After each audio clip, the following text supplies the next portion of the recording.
Crime petrol सतर्क के आज के इस केस में मैं अनूप सोनी आप सबका स्वागत करता हूं। सच को चाहे जितना मर्जी दबाया जाए, पर एक ना एक दिन सच बाहर जरूर आता है। ये कहावत बहुत पुरानी है, पर हर दौर में सच एक नया इम्तिहान लेता है और इस बार भी ऐसा ही हुआ। सच बाहर आया, लेकिन ऐसे जैसे कोई ज्वालामुखी फट निकला हो। यह सच इतना विषैला था कि तबाही का मंजर खड़ा हो गया। पर क्यों? 30 दिन 30 कहानियों की श्रृंखला में आज हम इस चौंका देने वाले केस का विश्लेषण करेंगे और हमारा साथ देंगे देश के जाने माने क्राइम रिपोर्टर साहिल जोशी। नमस्कार, मैं हूं साहिल जोशी। अगले 1 महीने तक क्राइम पेट्रोल सतर्क में मैं लेकर आ रहा हूं कुछ ऐसे अनसुने और अनदेखे केसेस जो मुझे लगता है कि आपको देखना बेहद जरूरी है। डर वो मर्ज है जिसपे इंसान की सोचने की और समझने की शक्ति क्षीण हो जाती है। एक नॉर्मल इंसान भी एबनॉर्मल सा बिहेव करने लगता है। यह दास्ता एक ऐसे ही डर से जुड़ी थी। यह एक ऐसी घटना थी जो एक टाइम बॉम्ब की टिक टिक सुइयों की तरह समय के एक लंबे पड़ाव को खौफ से भरने वाली थी। ये एक विचित्र और अचरज में डाल देने वाली कहानी है जिसने मौकाए वारदात पर मौजूद लोगों के होश उड़ा दिए थे।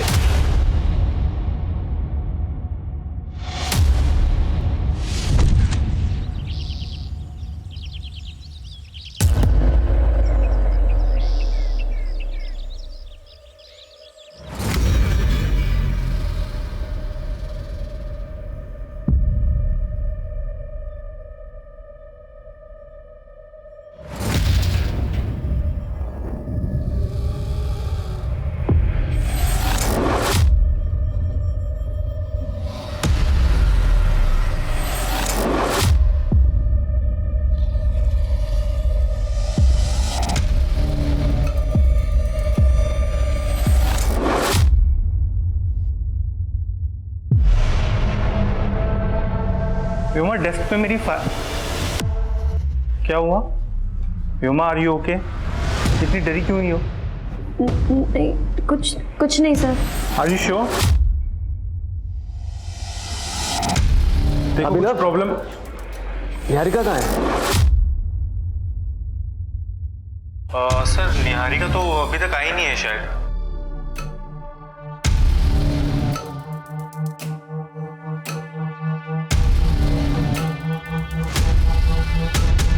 रिकॉर्डिंग तो अच्छी हुई है, पर निहारिका ही नहीं दिख रही। कोई नहीं, कल देखते हैं उसको।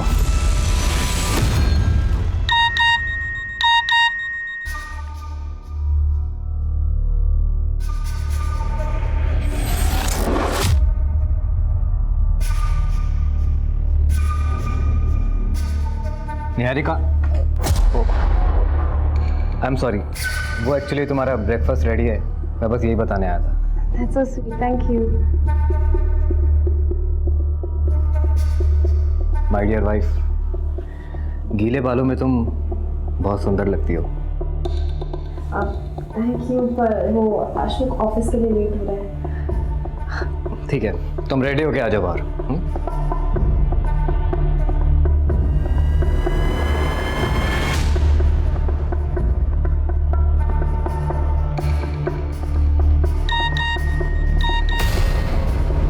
मुझसे ना मिलके तुमने मेरी इंसल्ट की है संजना। अगर मिलना ही नहीं था तो इतना भाव क्यों दिया?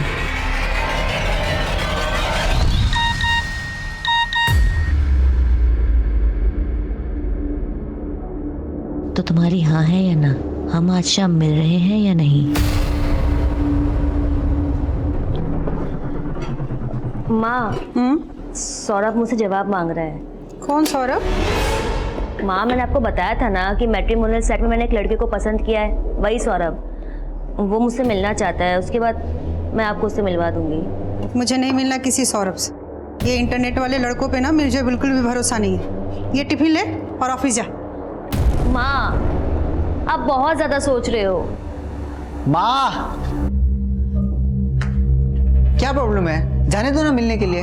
और वैसे भी दी के लिए लड़का तो आप ढूंढ नहीं पा रहे। और सौरभ पसंद है ना, तू जा मिल के आ, जा। तू चुप कर। देख बेटा, मैं तेरा रिश्ता किसी अरे गए लड़के से नहीं करा सकती। तू ना सौरभ को मना कर दे। मैं तेरे लिए बहुत अच्छा रिश्ता लेके आऊंगी।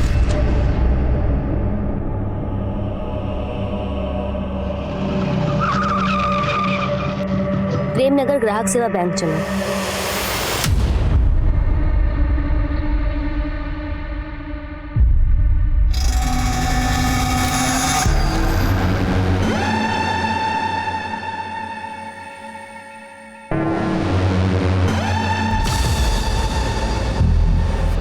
व्योमा, तेरा टिफिन रेडी है और याद से तू खाना खा लेना और दवाई भी याद से ले लेना, ठीक है? देख, तेरी फ्रेंड संजना का फोन आ रहा है, वो आती होगी। चल रेडी हो जा बेटा। अरे क्या हुआ बेटा, रो क्यों रही है? अरे देख लेना तो जल्दी ठीक हो जाएगी, कुछ नहीं होगा बेटा। देख, संजना का वापस फोन आ रहा है।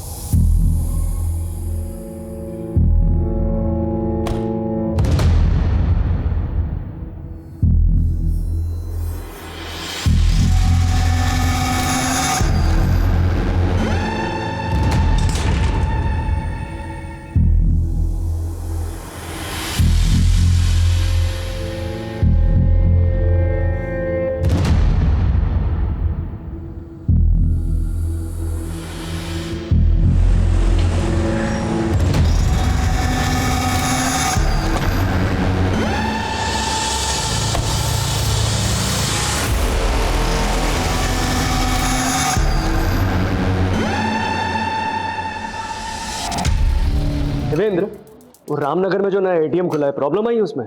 हाँ सर, मेरी एटीएम मैनेजमेंट वालों से बात हुई थी कल। हाँ, मेरी भी बात हुई थी, वो लोग पहुंच रहे हैं, तुम जाओ और सुपरवाइज करो। ठीक है सर। सर, मुझे पता करना है कि आपके बैंक का लॉकर सेफ है या नहीं। श्योर। आपका अकाउंट है हमारी ब्रांच में? नहीं, वो अभी खोल देते हैं। ये सिक्योरिटी, अरे सब लोग अपने हाथ ऊपर करो, अपने हाथ ऊपर करो। क्या चाहिए? कोई हिलेगा नहीं।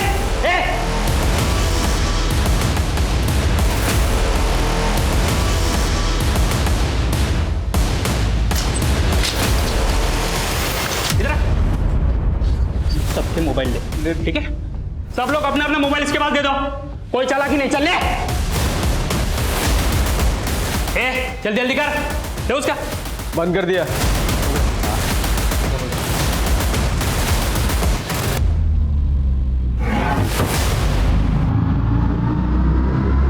ये क्या कर रहा है?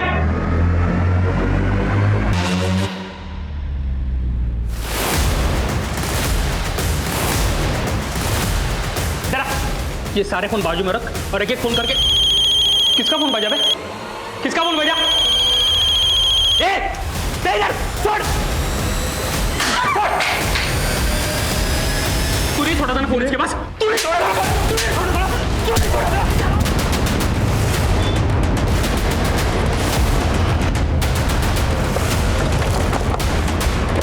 साहब, अंदर से गोली चलने की आवाज आई थी। अटैकर्स कितने लोग अंदर? साहब ये तो नहीं मालूम, लेकिन इतना देखा था कि उन लोगों ने गार्ड को गोली मार दी, फिर उसके बाद में उसे अंदर।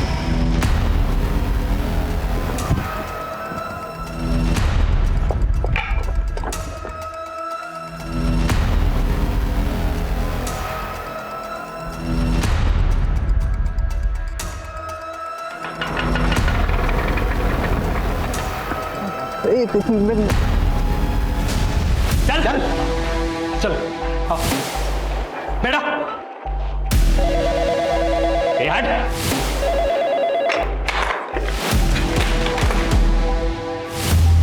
सर, लैंडलाइन भी कट कर दिया और बाकी सारे स्टाफ का फोन भी स्विच ऑफ आ रहा है। सुबह जब तुम बैंक से निकले थे उस वक्त बैंक के अंदर कितने लोग थे? सर, 2-4 कस्टमर थे और बैंक का स्टाफ था सर, बस। बैंक के पूरे स्टाफ के नाम और नंबर ले लो। सर। पंकज सर, हमारी पूरी टीम को इस बात का ख्याल रखना है कि उन्हें हमारी एक्टिविटीज के बारे में कुछ भी पता नहीं चलना चाहिए। जो भी करना है छुप के करना है सर। और बैंक की सेंट्रल ब्रांच से कांटेक्ट करो, उनसे पता करो कि हमें बैंक के अंदर का सीसीटीवी एक्सेस मिल सकता है क्या। Yes sir. प्रियंका, बैंक के बाहर जो ये सीसीटीवी है, इससे हमें ये पता चल सकता है कि सुबह बैंक के अंदर कौन कौन लोग गए हों। इस सीसीटीवी की फुटेज अरेंज करो तुरंत।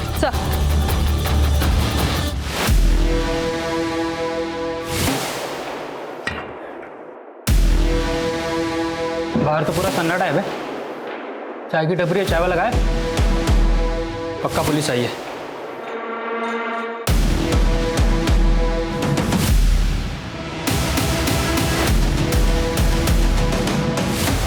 सर ये मनीष जी हैं, हमारे सीनियर स्टाफ। और सर ये अभिनव है, हमारा असिस्टेंट मैनेजर।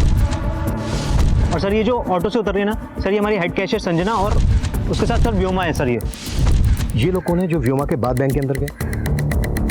सर ये स्टाफ मेंबर्स तो है नहीं, हो सकता है हमारे कस्टमर हो। ये भी जो ये बाइक पर है, ये कौन है? ये भी सर स्टाफ मेंबर नहीं है, कस्टमर ही होगा।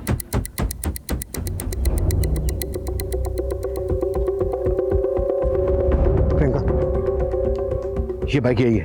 इस बाइक की डिटेल पता करो और बैंक के अंदर जाने वाले हर आदमी की डिटेल पता करने की कोशिश करो। सर ये हमारे सीनियर मैनेजर प्रमोद जी की कार है और उनके साथ ही निहारिका है। अच्छा, ये आदमी कौन है जो बैंक मैनेजर की कार के पीछे पीछे है बाइक पर? नहीं मालूम सर। ये आदमी बैंक मैनेजर की कार के पीछे पीछे आया, इसने अपनी बाइक रोकी, फोन निकाला, किसी को फोन किया और इमीडिएटली यहाँ से निकल गया। प्रियंका सर, इस बाइक की डिटेल से पता करो कि ये बाइक किसके नाम पर रजिस्टर्ड है।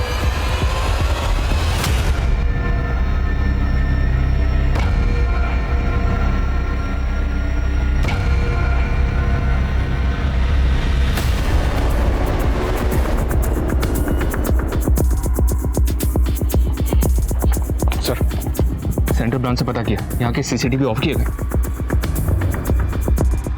बंद होने से पहले की फुटेज मंगवाई? जी हाँ सर, वो मुझे मेल करने वाले। अबे साला, पक्का पुलिस है बाहर, मैंने देखा एक को। अब क्या करें पुलिस? सोचते हैं कुछ। बस सोचने की जरूरत नहीं, ये लड़कियां बचाएंगी हमें, उनके आबरू का कफन ओढ़ के निकलेंगे। क्यों मैडम, दर्द हो रहा है? थोड़ा दर्द दो, थोड़ा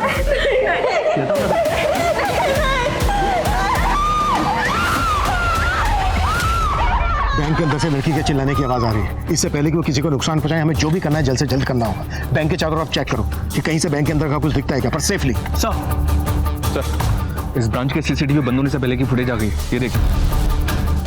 फुटेज देख के तो यही लग रहा है कि अटैकर सिर्फ दो ही हैं। इन्होंने गार्ड को गोली मार दिया और वो भी जिंदा नहीं बचा।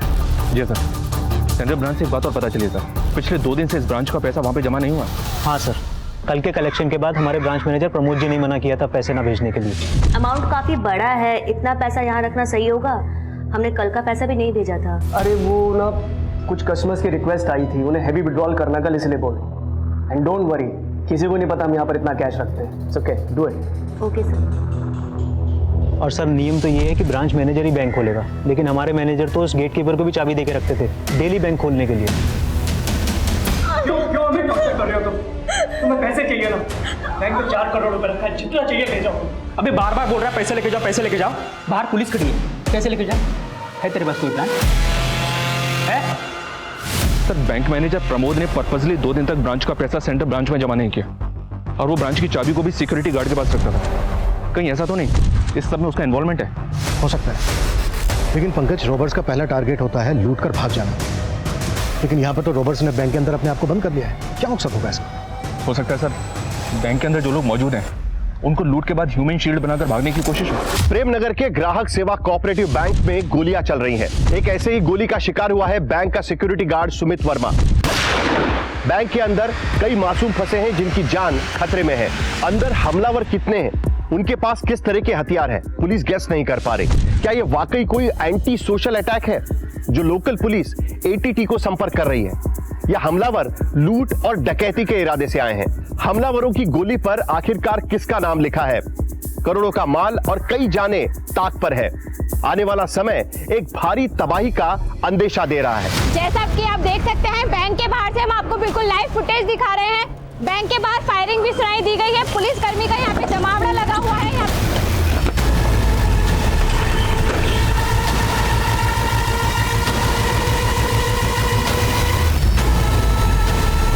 अबे पुलिस का पूरा पलटन आ गया बे, अलर्ट रहना पड़ेगा।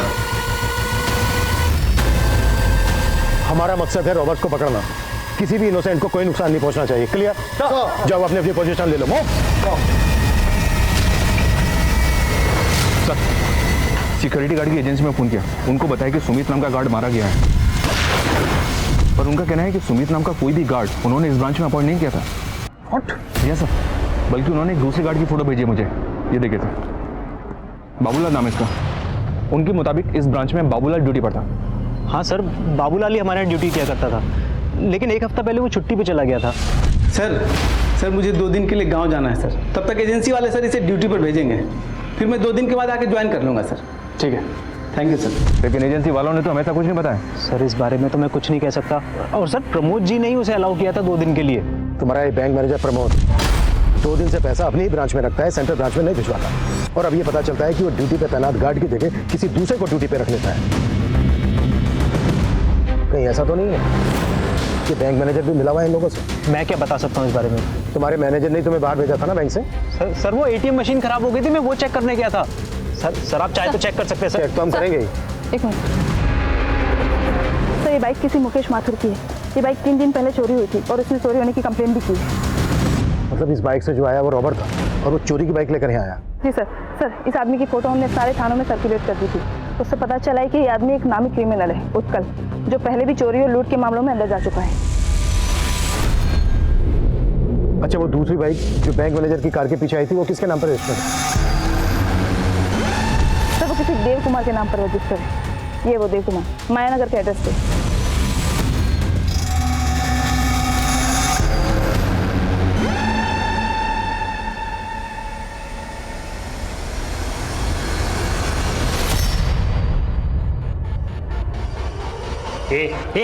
चुप, इनकी सांस फूल रही है। सिर्फ इन्हेलर वहाँ पे ही रखा है, सिर्फ इन्हेलर दे दीजिए सर। चुप करके बैठ, बड़ी डॉक्टर बनती है।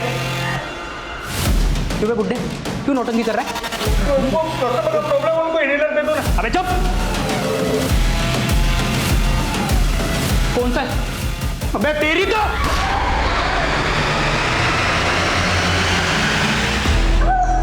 हिलने से मना किया था ना तुझे, अब मर। तुझे बचाने के चक्कर में ना ये लड़की मर रही है। अब तुझे देख के मुझे मेरे लाचार बाप की याद आती है, इसीलिए ये इन्हेलर दे रहा हूं। अब ये ले मुकुल। उत्थान, अगर तुम लोग ये सोच रहे हो कि तुम लोग यहाँ से निकल जाओगे तो बहुत ही गलत सोच रहे हो। मेरी बात मानो, सरेंडर कर दो। सपने मत देख इंस्पेक्टर, गन नीचे कर। अबे गन नीचे करने तो ठोक दूंगा इनको। और क्या बोला तू? सरेंडर? अबे तुम लोग हमको छू भी नहीं पाओगे, तुम्हारी नाक के नीचे से निकल जाएंगे और तुम देखते रह जाओगे। ये बहुत बड़ी गलतफहमी है तेरी। मेरी बात मान, सरेंडर कर दो, इसी में सलामती है तुम सबके। अबे सलामत तो कोई नहीं बचेगा आज। अच्छा ये बताओ, तुम लोग चाहते क्या हो? कोई मांग है तुम्हारी? अमृता सिंह, 1 घंटे के अंदर अमृता सिंह को यहाँ देखना चाहता हूँ। ये अमृता सिंह कौन है? पता लगाओ, पुलिस हो तुम। चलो तुम्हारी तलाश थोड़ी आसान कर देते हैं। अमृता सिंह हरिनगर में रहती है। अगर 1 घंटे के अंदर वो यहां नहीं पहुंची तो बाहर गोली की आवाज आएगी और अंदर एक और जान चली जाएगी। अभी पता चला है कि रॉबर्ट्स ने पुलिस से किसी हरिनगर निवासी अमृता सिंह को बुलाने के लिए कहा है। पुलिस भी हैरान है कि रॉबर्ट्स के आखिर मंसूबे क्या हैं। क्या ये कोई बैंक रॉबरी है या फिर अंदर लोगों को हॉस्टेज बना के रखा हुआ है? कौन है ये अमृता सिंह और उसका इस केस से क्या लेना देना है? इन सभी सवालों के जवाब खुद पुलिस वालों के पास भी नहीं है। आप हमारे साथ बने रहिए जब तक हम सच का पर्दाफाश ना कर दें। अरे मैम, आप अंदर नहीं जा सकते प्लीज। मेरी बेटी अंदर है, मुझे उससे मिलना है। मैम हाँ, हम देख रहे हैं, आप प्लीज।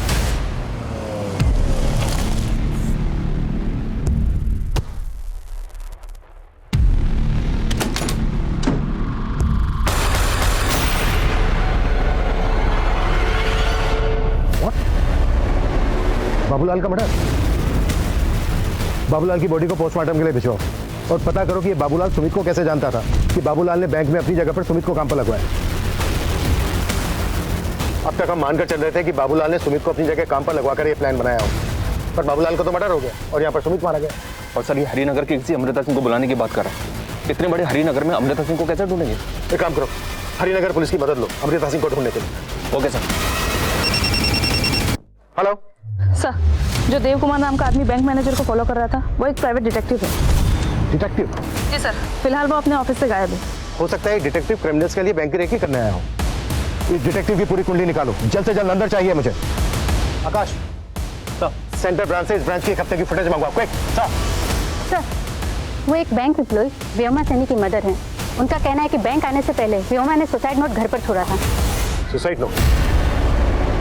सर, मेरी व्योमा को बचा लीजिए सर, वो खुद को खत्म कर देना चाहती है। इस लेटर में उसने वही लिखा हुआ है। व्योमा को फेशियल डिसीज है, उसकी वजह से मेरी बच्ची को बहुत तकलीफ होती थी, उसकी वजह से शायद। अच्छा एक बात बताइए, कभी उसको देखकर आपको ऐसा लगा कि वो किसी दबाव में है, किसी के प्रेशर में है, या वो कनेक्टेड हो इस रॉबरी से? नहीं सर, ऐसा कुछ भी नहीं है। प्लीज मेरी बच्ची को बचा लीजिए सर। संजना दीदी, संजना दीदी, संजना दी।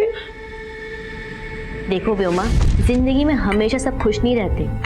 हम सबकी लाइफ में कोई ना कोई प्रॉब्लम्स है। मैं जानती हूँ, पर जब मेरा शरीर ही मेरा साथ नहीं दे रहा तो। मनीष सर को देख रही हो? उनको अस्थमा है, उनका शरीर भी उनका साथ नहीं दे रहा है, और वो तो भी अपना एक जवान बेटा भी खो चुके हैं, लेकिन फिर भी जिंदगी से लड़ रहे हैं, है ना? और प्रॉब्लम्स तो मेरी।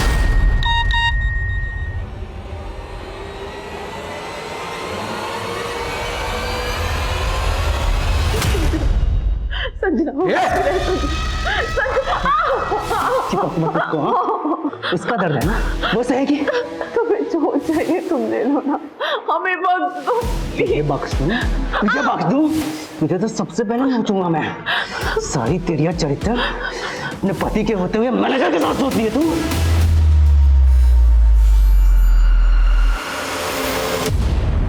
निहारिका के साथ अफेयर तो नहीं आपका?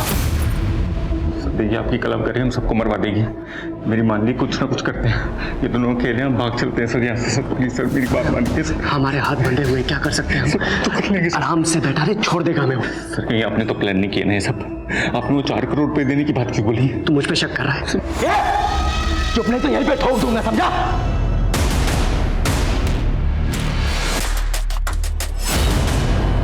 अमृता सिंह क्यों नहीं आया अब तक? हरिनगर पुलिस से मेरी बात हुई।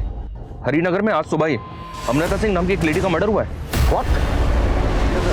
हरिनगर पुलिस अभी क्राइम सीन पे ही है, मैं भी वहीं जा रहा हूँ। लेकिन सर अभी कह नहीं सकते कि ये वही अमृता सिंह है जिसकी वो क्रिमिनल बात कर रहा है। ये क्रिमिनल कोई बड़ा गेम खेल रहा है। पता करो जिस अमृता सिंह का मर्डर हुआ है, उस अमृता सिंह का उत्कल, डिटेक्टिव देव कुमार और इस बैंक के किसी भी एम्प्लॉय से कोई कनेक्शन है?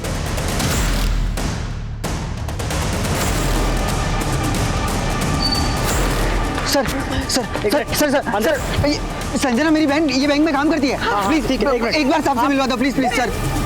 सुबह जब अमृता का मर्डर हुआ उस वक्त घर पे कोई और नहीं था। अमृता का हस्बैंड दिल्ली में है। हमें इस घटना की जानकारी इनके यहाँ काम करने वाली मेड ने दी। बहुत ही ब्रूटल मर्डर है। हैरानी की बात यह है कि खूनी अमृता को मार के उसकी एक उंगली भी काट के ले गया। तो किलर का विक्टिम की उंगली काटने के पीछे मकसद क्या हो सकता है, कुछ पता चला? हमें मेड से पता चला कि अमृता उस उंगली में एक डायमंड रिंग पहना करती थी, जो कि अब गायब है। और स्ट्रेंज बात है, इसके अलावा घर में किसी भी तरह की लूटपाट के कोई संकेत नहीं है। अगर ये सिर्फ लूट होती तो किलर विक्टिम की उंगली से सिर्फ डायमंड रिंग को ही गायब क्यों करता, वो भी उंगली काट कर? नहीं सनी, ये माजरा कुछ और ही है। ये वो अटैकर हो सकता है जो अमृता के घर आते वक्त सीसीटीवी कैमरे में कैप्चर हुआ, लेकिन इसका चेहरा साफ नजर नहीं आ रहा। हम इस घर के आसपास की दूसरी फुटेज भी निकलवा रहे हैं। लेकिन हमारे लिए स्ट्रेंज बात यह है कि प्रेमनगर की ग्राहक सेवा केंद्र में मौजूद क्रिमिनल्स हरिनगर की रहने वाली अमृता सिंह को क्यों बुला रहे हैं? हमने बैंक को चारों तरफ से घेर तो लिया है, लेकिन हमारे लिए जरूरी है एक ऐसा प्लान बनाना जिससे हम अंदर जाकर सबको सेफली बाहर निकाल सकें। और उसके लिए जरूरी है ये पता लगाना कि अंदर चल क्या रहा है। ये जो होल है ना, इसके जरिए कैमरा अंदर पहुंचाओ, उससे हमें पता चल जाएगा कि क्रिमिनल्स की एक्टिविटीज क्या है। Fast fast fast sir. Priyanka, जैसे ही कैमरा अंदर लगता है उसकी फुटेज दिखाओ मुझे। सर बैंक में एक संजना नाम की लड़की काम करती है। बाहर उसकी माँ और उसका भाई आए हैं। सर वो किसी सौरभ पे शक जता रहे हैं। सौरभ? कौन है सौरभ? सौरभ से एक मैट्रिमोनियल साइट पे कांटेक्ट में आई थी संजना, और मुझे शुरू से उसमें शक था कि वो जरूर फ्रॉड करेगा संजना के साथ। कैसा फ्रॉड? और ये सौरभ कौन है? सर हम तो कभी नहीं मिले उस सौरभ से, लेकिन वो ना अब ये सब देख के मुझे लग रहा है कि वो संजना का कैशियर होने का फायदा उठाकर उसे फंसा रहा था। हाँ सर, संजना दीदी ने शादी करने के लिए भी मना कर दिया था। और मुझे लगता है ना सर कि इसी की वजह से उस संजना के साथ सबको बंधक बना के रख लिया। आपको ऐसा क्यों लग रहा है कि सौरभ ने सबको बंधक बनाया होगा? कभी संजना ने इस बारे में कुछ कहा था आप लोगों से? हमें कुछ नहीं पता सर, बस हमारी बच्ची को छुड़वा दीजिए सर। देखिए आप चिंता मत कीजिए, हम आपकी बेटी को बचा लेंगे। प्रियंका, ये संजना की माँ और भाई जिस तरह की बातें कर रहे हैं, ये बातें बहुत ही अटपटी लग रही हैं। क्या उत्कल के साथ जो दूसरा आदमी है अंदर, वो सौरभ भी है? एक काम करो, संजना का सोशल मीडिया अकाउंट खुलवाओ, देखो उसमें कोई सौरभ लिखा है। ये अमृता सिंह आई नहीं अभी तक। तो पुलिस वाले हमको बेवकूफ़ तो नहीं बना रहे? अबे चल क्या रहा है तेरे दिमाग में? तू तो बोला था कि लूट के पैसे लेके भाग जाएंगे, अब कैसे भागेंगे? पुलिस आ गई बाहर। मैं तुझसे बात कर रहा हूँ, कुछ बोलेगा?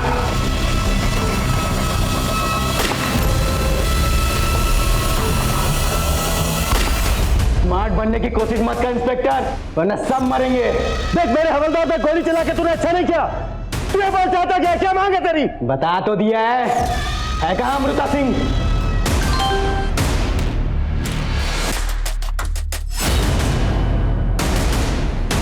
देख मैं अपने हवलदार को यहाँ से शिफ्ट कर रहा हूँ, उसको ले जाने देना, किसी पे गोली मत चलाना। अगर तूने गोली चलाई तो ठीक नहीं होगा तेरे लिए।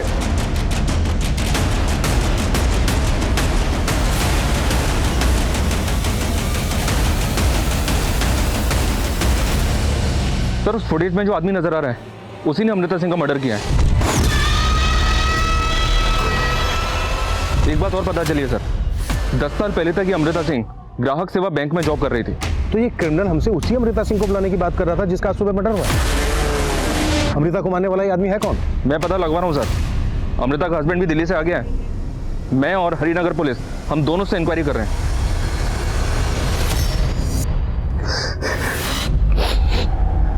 योगेश जी, माफ कीजिए, मैं जानता हूं कि ये सही वक्त नहीं है क्वेश्चन पूछने का, but it's very urgent. Sunny,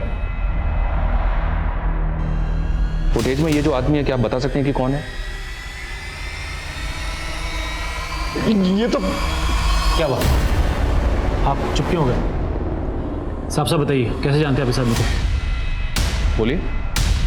अच्छा, जिस कैमरे को गोली लगी थी उसकी फुटेज दिखाओ मुझे। गोली लगने से पहले कुछ तो रिकॉर्ड हुआ होगा।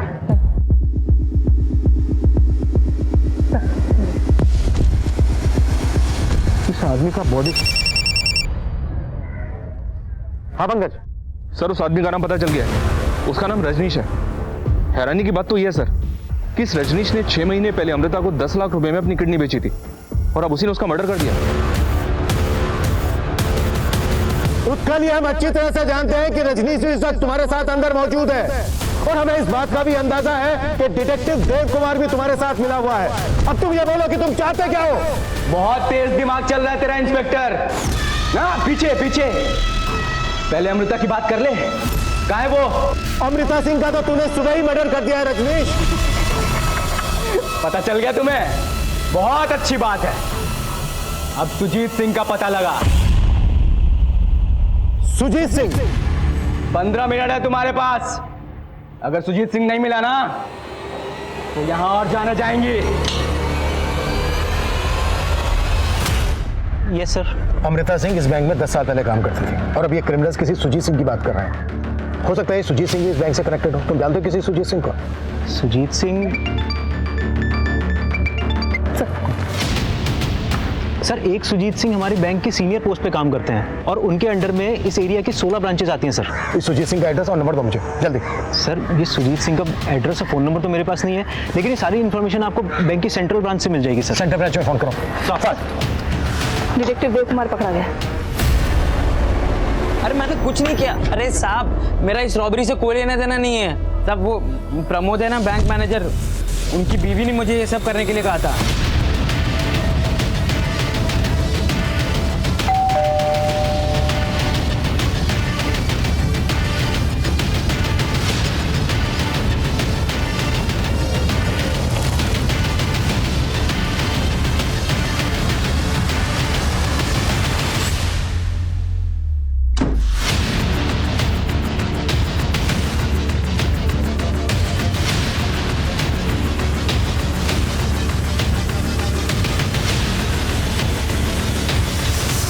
सर ये रजनीश के घर से एक स्केलेटन मिला।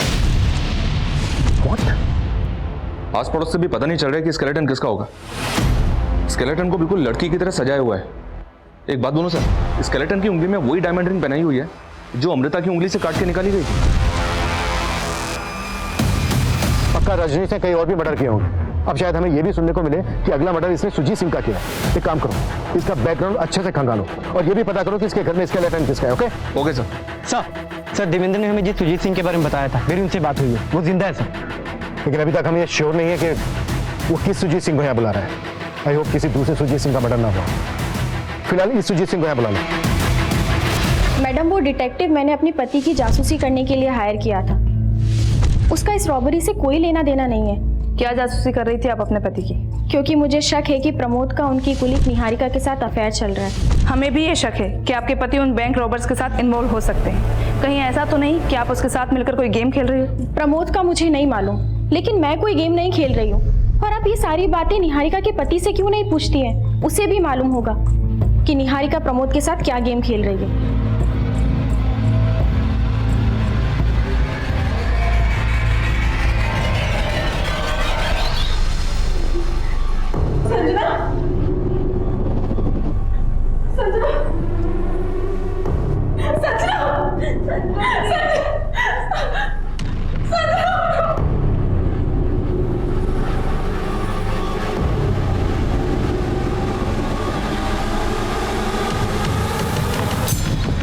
सुजीत सर जी, सर मैं देवेंद्र, मैं इसी ब्रांच में काम करता हूँ। आइए सर, एक सेकंड आइए। Sir Sujit Singh ji sir.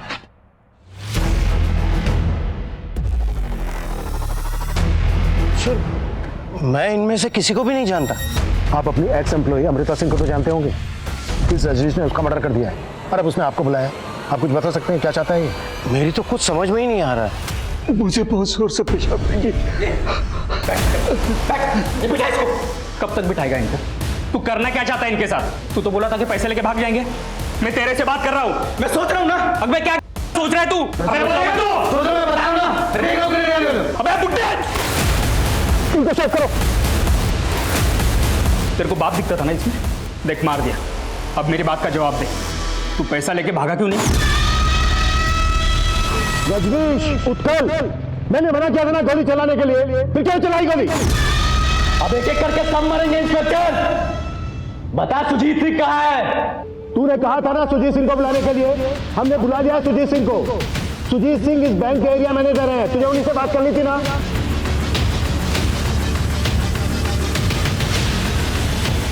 एकदम सही आदमी को लेके आया इंस्पेक्टर। अब बोल, चाहता क्या है तू? मैं क्या चाहता हूं अभी बताता हूं।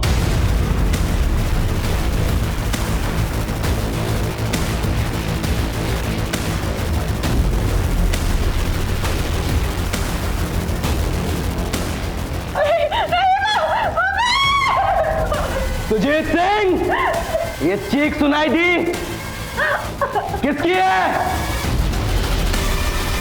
तो तुम नहीं बताओगे, ठीक है? ये लड़की बताएगी। क्या नाम है तुम्हारा? हाँ, मैं करवाता हूं बात, लेकिन तुम किसी को नुकसान मत पहुंचाना। मैं सुजीत सिंह बोल रहा हूं। मैं नहीं जानता तुम कौन हो, लेकिन मैं बताऊंगा कि मैं कौन हूं। मेरा नाम रजनीश दीक्षित है और मेरे बाप का नाम दिनेश लाल दीक्षित। कुछ याद आया? सुजीत सिंह, तेरी जुबान क्यों सिल गई? तू बोल नहीं तो ये लड़की खामोश हो जाएगी। बस रजनीश, बस। मैं तभी रुकूंगा जब तू 16 साल पहले वाली कहानियां सबको बताएगा, जिसने एक परिवार को पूरी तरीके से तबाह करके रख दिया। बताता हूं, मैं सब बताता हूं। सर, जिस कंपनी को आपने 50 करोड़ का लोन सैंक्शन किया है वो एग्जिस्ट ही नहीं करती है। दिनेश, सब एग्जिस्ट करती है। मैंने अपनी रिपोर्ट सुजीत सर को सबमिट कर दी है। हाँ अमृता, ठीक है, लेकिन जो कंपनी एग्जिस्ट। लोन पास हो गया है, तुझे तेरा हिस्सा मिल जाएगा, टेंशन मत ले। मतलब आप दोनों बैंक को अंधेरे में रखकर ये लोन पास कर रहे हैं? मैं सेंट्रल ब्रांच के जीएम से आप दोनों की शिकायत करूंगा। आप दोनों सस्पेंड हो जाएंगे, जेल में जाएंगे और जेल में जाके जब चक्की पीसेंगे ना तो समझ में आएगा कि फ्रॉड का मतलब होता क्या है। और हम क्या करेंगे पता है?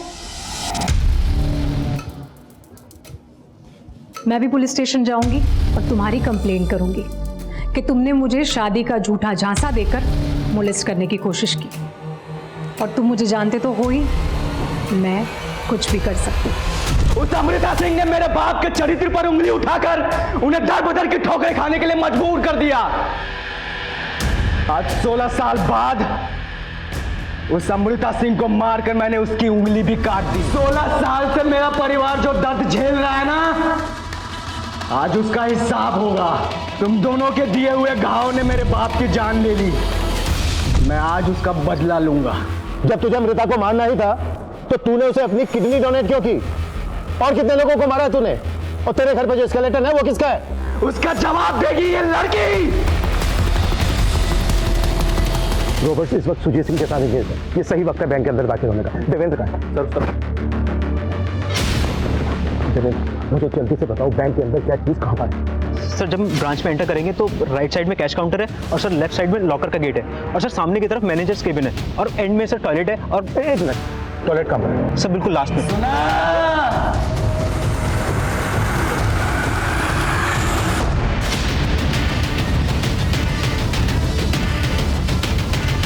सुजीत सिंह, बता कौन है असली निहारिका?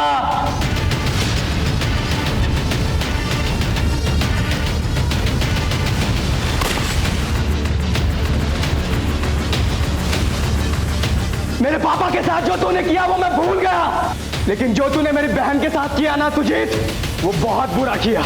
वो मेरे पापा के नाम पे लगे धब्बे को मिटाना चाहती थी। उसने इस बैंक में जॉब के लिए अप्लाई भी किया था, वो सिलेक्ट भी हो गई थी, लेकिन तूने प्रमोद को बोल करके जो उसके साथ किया ना, वो बहुत गलत था। कहां से बनवाए नकली डॉक्यूमेंट्स? बिल्कुल ओरिजिनल लग रहे हैं। तो नहीं सर, ये क्या कह रहे हैं आप? ओरिजिनल ही है। ओरिजिनल है मतलब मैं झूठ बोल रहा हूं? मुझे असली नकली की पहचान नहीं है। सारे के सारे डॉक्यूमेंट झूठे हैं तुम्हारे। रुक एक सेकेंड, यही रुक। कब? निहारिका ये है, और हम इसे ऑलरेडी जॉब दे चुके हैं। तू क्या यहाँ पे जालसाजी करने आई है? नहीं नहीं सर, मैं नहीं आ रही हूँ, ये अपॉइंटमेंट मेरे। ड्रामा बंद कर अब अपना। यंगो इसलिए छोड़ रहा हूं, वरना अब तक पुलिस में अंदर करवा दिया होता। रामलाल, लेके जाओ उसको। सर ये बात तो सुनिए। उस हादसे के बाद मेरी बहन ने आत्महत्या करने की कोशिश की और वो कोमा में चली गई। उसके इलाज में हमारी पाई खर्च हो गई। हमने उसे अपने घर पे रखा, लेकिन ऑक्सीजन सिलेंडर तक के लिए हमारे पास पैसे नहीं बचे। फिर मैंने अपने हाथों से उसे, मैं पिछले 1 साल से अपनी बहन के लाश के साथ जी रहा था। फिर मैंने तय किया मैं इन सब का बदला लूंगा। मैंने अमृता को ढूंढ निकाला, फिर मुझे पता लगा उसे किडनी की जरूरत थी और मुझे पैसों की। वो नहीं जानती थी कि मैं दिनेश दीक्षित का बेटा हूं। मैं उसका मसीहा बना और मैंने अपनी किडनी दी, बदले में 10 लाख रुपए लिए। उसी पैसे से मैंने सुजीत तुझसे और तेरी बेटी से अपना गुनाह कबूल करवाने का प्लान बनाया। सुमित और उत्कल पैसों की वजह से मेरे साथ आ गए। फिर मैंने बाबूलाल की जगह सुमित को दिलवाने के दिमाग लगाया और बाबूलाल को भी लालच दिया। मेरे कहने पर ही बाबूलाल ने सुमित को यहाँ बैंक में लगवाया। फिर मैंने बाबूलाल को भी खत्म कर दिया। सर, हम लोग अंदर घुस रहे हैं, आप उसका ध्यान अपनी तरफ खींचिए। रजनीश, बाबूलाल ने तेरा साथ दिया, तूने उसको भी मार दिया। फिर तूने सुमित को अपने साथ मिलाया, तूने सुमित का भी मर्डर कर दिया। उत्कल, सुन मेरी बात। देख, रजनीश तो अपने सर पे कफन बांध के आया है। अब तू सोच तुझे क्या करना है। रजनीश, जिसने तेरा साथ दिया है तूने सबको मार दिया। अब ये बता, क्या तू उत्कल को भी मारने वाला है? इंस्पेक्टर, उत्कल को भड़काने की नाकाम कोशिश कर रहा है तू। सुमित को इसी ने मारा क्योंकि उसको पैसों का बंटवारा नहीं चाहिए था। उत्कल, तू मेरी बात सुन, सोच, अगर तू बचना चाहता है। तेरे और तेरे बाप की वजह से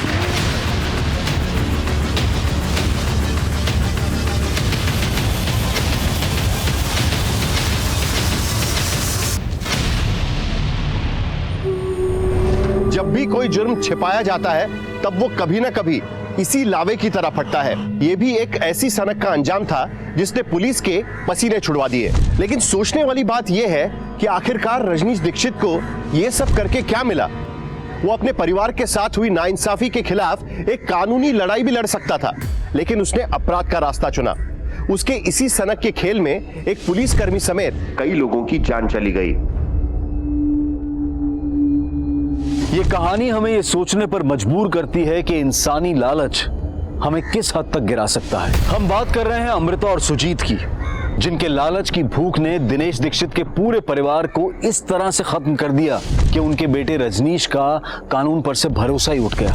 रजनीश ने जो कुछ भी किया वो सरासर गलत है, लेकिन उसके परिवार के साथ जो हुआ उस तकलीफ को भी शब्दों में बयां नहीं किया जा सकता। देखते हैं हमारे आज के एपिसोड की दूसरी कहानी।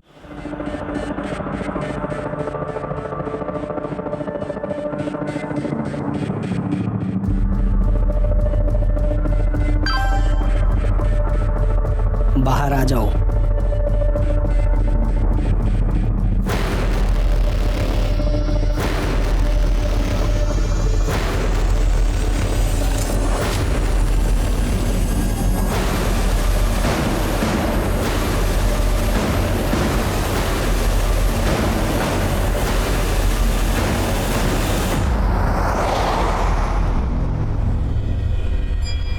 अबे ओ मजनू, अब तो हाथ छोड़ दे भाभी जी का, सब कुछ छोड़ के आ गई तेरे लिए। सारा इंतजाम हो गया? इंतजाम? अरे सब इंतजाम हो गया। हम कहाँ जा रहे हैं? अरे बता तो रहा हूँ भाभी जी, मतलब होने वाली भाभी जी, नौकरी की सारी बात हो गई है, घर का भी सारा बात हो गया है, बस तुम दोनों की शादी होना बाकी है। हाँ जल्दी कर लो। हाँ तो वो भी करवा लेते हैं ना। ओ मंगलम भगवान विष्णु मंगलम गरुड़ध्वजा।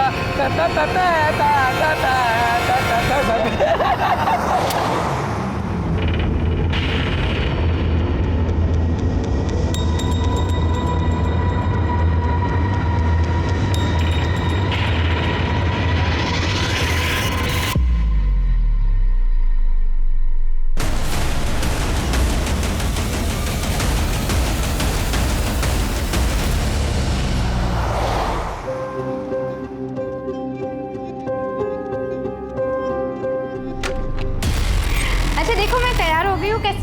तैयार तो हम भी हैं। 3-3 दूल्हे। अब शादी छोड़ो, चलो सुहाग रात मनाते हैं। दीपक बचा, दीपक दीपक बचाओ। दीपक बचाओ नहीं, दीपक फंसाओ। वही तो बेच के गया तुमको हमें। अब पैसा वसूल करने दो, शोर मत मचाओ, समझी तुम? अबे पकड़ उसको, पकड़। शांति से करके हम छोड़ देते, समझी तुम? लेकिन जो लात मारी है ना हमको, देखो तुम्हारा हम क्या हाल करते हैं।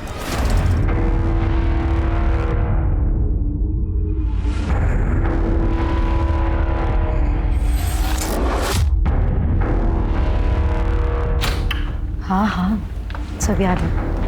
आ रहे हो ना? अरे हाँ बाबा, आ रहा हूँ मैं। हाँ बस निकल ही रहा हूँ।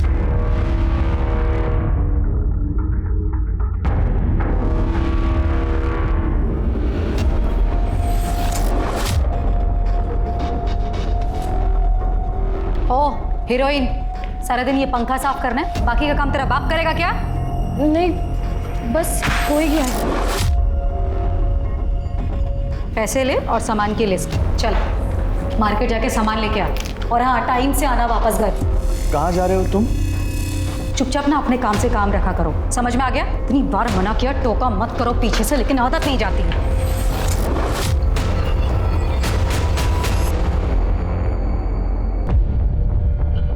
सर मेरा नाम दीपा कुलकर्णी है, मैं एक सोशल वर्कर हूँ। मुझे ये लड़की कल रात को अकेले रोड पर मिली। सर ये बहुत घबराई हुई थी, मदद मांग रही थी, और जब इसने मुझे अपने बारे में बताया तो मुझे लगा कि इसे पुलिस स्टेशन ही ले जाना चाहिए, और इसीलिए आज सुबह होते ही मैं इसे यहाँ ले आई हूँ। अच्छा किया आपने। नाम क्या बेटा तुम्हारा? सब हमारा नाम मोहिनी संथाल है। कहाँ की रहने वाली हो?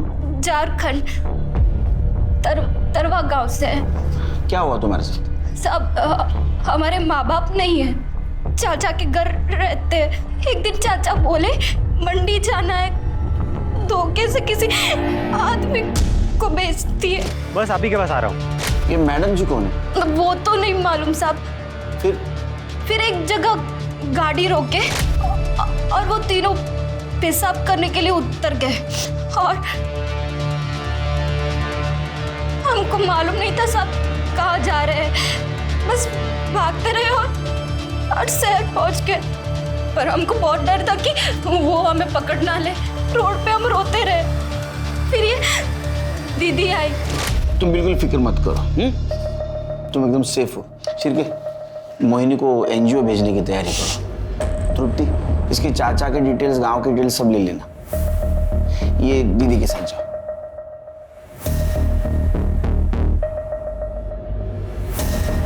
शिरके, मुझे लगता है गर्ल ट्रैफिकिंग का मामला है, लेकिन मैडम जी कौन हो सकती है?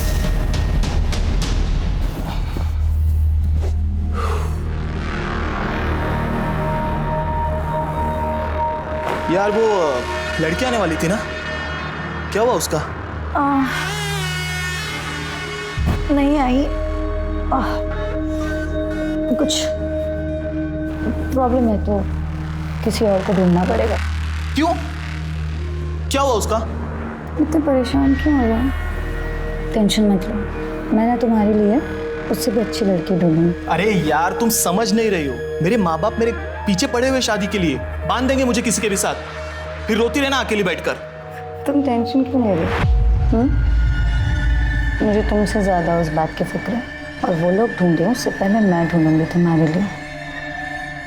जानते हो ना कितना प्यार करती हूँ, ऐसे खो दूंगी।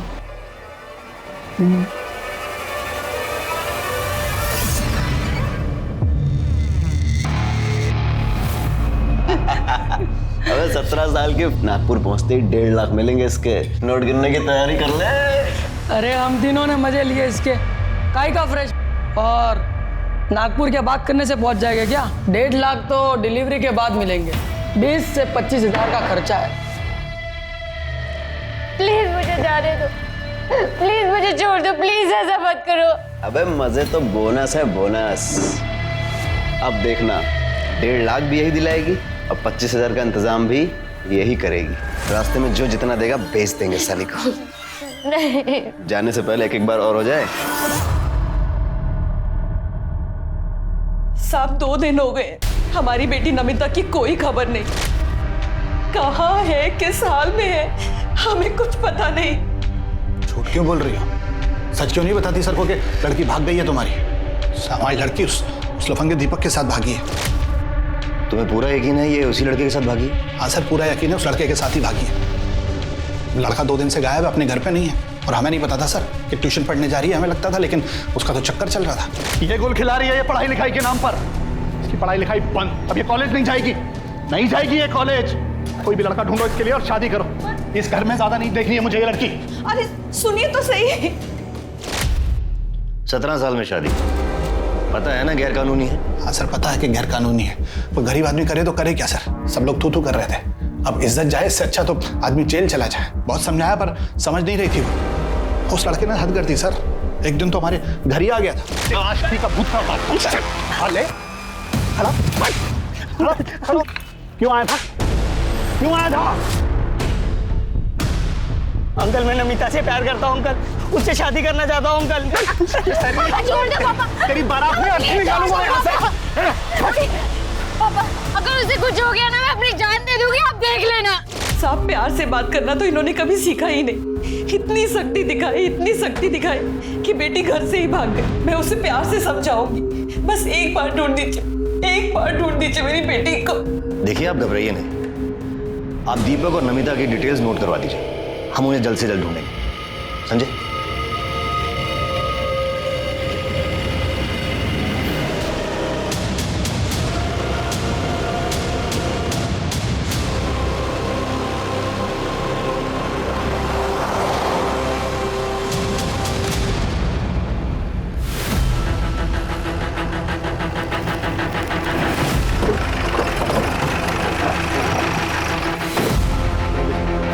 आई सर, लड़की की बॉडी है, देखकर लगता है कि 16-17 साल की होगी।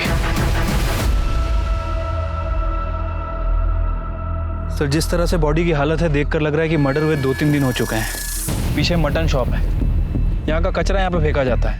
सर, हो सकता है कि जिसने मर्डर किया उसने जानबूझ के बॉडी को यहाँ पे डंप किया। ताकि बॉडी से बदबू ना आए और किसी को मिल ना सके। आज सुबह कचरा फेंकने आया था, उसी ने बॉडी को देखा और हमें फ़ोन किया। सर, लड़की के प्राइवेट पार्ट पर ड्राई ब्लड मिला है। सेक्सुअल असॉल्ट या रेप जैसा मामला हो सकता है, पर बॉडी पूरी तरह से सड़ चुकी है, इसलिए ऐसा कुछ कहा नहीं जा सकता। पर सर, बाकी बॉडी में चाकू से वार किया गया हो या फिर घाव, ऐसा कोई निशान दिख नहीं रहा है। सर एक मिनट।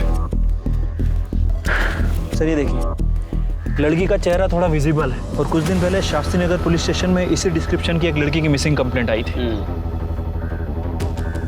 ये फोटो, माला कोंडे नाम है इसका। कंप्लेंट किसने की थी? सर इसके हस्बैंड ने, श्याम कोंडे ने। उसको आइडेंटिफिकेशन के लिए बोला और कुछ आसपास चेक किया, एविडेंस कुछ मिला? आसपास कोई एविडेंस वगैरह नहीं मिला। इससे बात हो गई? हाँ सर, इससे मेरी बात हो गई है। ठीक है, बॉडी को पोस्टमार्टम के लिए भेज दो।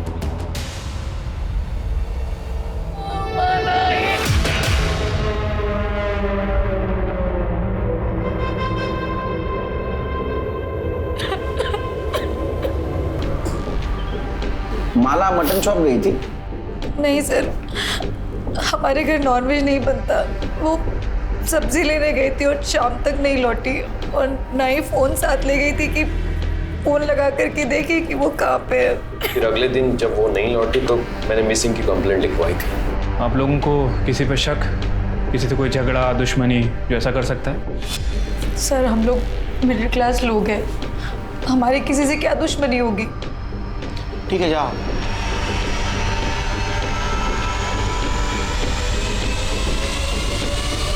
पूरा नाटक है सिर के, हाँ ड्रामेबाज है एकदम। देखो ना, किसी ने नहीं पूछा बॉडी कब मिलेगी। कुछ झोल लग रहा है। एक काम करो, माला की डिटेल्स निकालो और एक कोंडे फैमिली की भी डिटेल्स निकालो।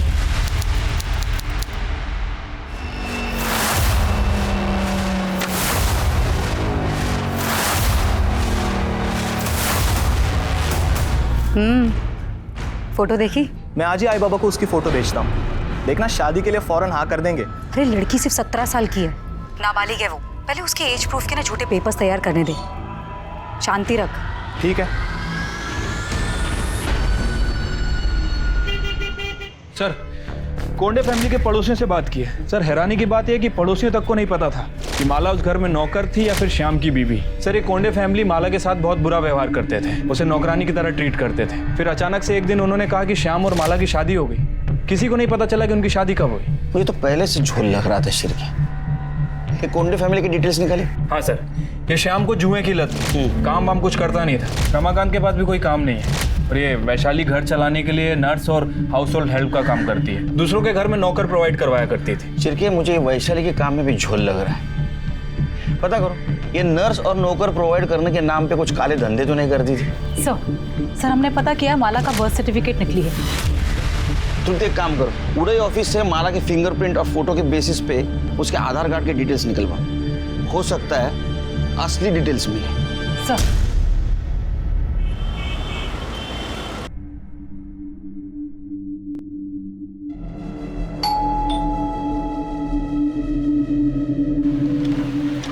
नमस्ते। नमस्ते आंटी। आंटी नमिता दीदी कहाँ है? बेटा वो घर पर नहीं है, अपने मामा के घर गई है। कुछ काम था क्या? हाँ आंटी, मैं क्लास में फर्स्ट रैंक लाई हूँ ना, तो मुझे उनको थैंक यू बोलना था। पर मम्मी वो तो घर पर ही नहीं है। कोई बात नहीं बेटा, तो आंटी को दे दे, आंटी नमिता दीदी को दे देगी। देखिएगा नमिता बहुत अच्छी टीचर बनेगी, उसकी तो जिंदगी सफल हो गई। चलिए हम निकलते हैं।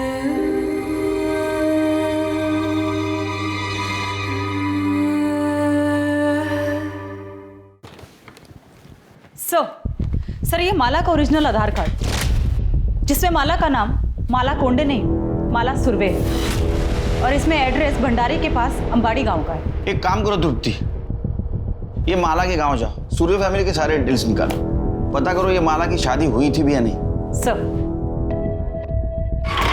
सर माला की पीएम रिपोर्ट। सर रिपोर्ट के हिसाब से उसकी मौत 7 सितंबर की शाम 4 बजे से 6 बजे के बीच में हुई है।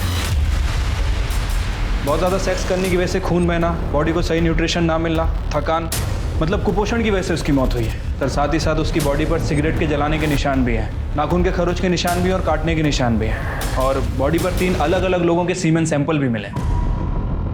इंसान ने हैवान इतनी छोटी सी उम्र में उसके साथ जबरदस्ती की कई सारे लोगों ने, सिगरेट के चटके दे, काटा, उसको खरोचा, हो सकता है उसके साथ गैंगरेप भी किया होगा और इसके वजह से उसका खून बहा और वो मर गई। हो सकता है सर। वैसे कोंडे फैमिली के बारे में जो इन्फॉर्मेशन मिली है उसे भी झुटलाया नहीं जा सकता सर, क्योंकि थकान, बॉडी को सही न्यूट्रिशन ना मिलना, कुपोषण, ये भी मौत का एक कारण है। चिरके हमें इन्फॉर्मेशन नहीं, सबूत चाहिए। हमें पता करना होगा ये शाम की शादी हुई थी भी या नहीं, और ये भी पता कर दे ये कोंडे फैमिली सच बोल रही है झूठ। और एक चीज पता करनी होगी, ये श्याम और रमाकांत का डीएनए हमें बॉडी पे जो सीमेंट्स मिले उससे मैच होता है या नहीं। अरे देवा, देख बोला था ना मैंने, ये माला ना सिर्फ शक्ल से भोली दिखती है लेकिन है नहीं। साहब मुझे पक्का मालूम था ये माला ना बाहर जाके 10 जगह मुंह मारती है। अरे ये उसका पति है। अरे जब भी छूने जाता ना उसको तो काटने दौड़ती थी वो। बहुत लेता था ना उसकी साइड, बोलती रहेगी मैं तुझे। अरे धोखा दे रही थी वो तुझे। सर मैं उससे बहुत प्यार करता था। वो जब खो गई थी तब पूरे मार्केट में उसे ढूंढने गया था। पुलिस स्टेशन में रिपोर्ट लिखवाई थी मैंने। तुम्हारी शादी हो गई थी ना, तो रजिस्ट्रेशन भी हुआ होगा, मैरिज सर्टिफिकेट है? साहब शादी 2 महीने पहले हुई थी, अब सर्टिफिकेट ये रजिस्टर करवाते तब तक तो माला ही चली गई। अच्छा शादी की फोटो दिखा दीजिए।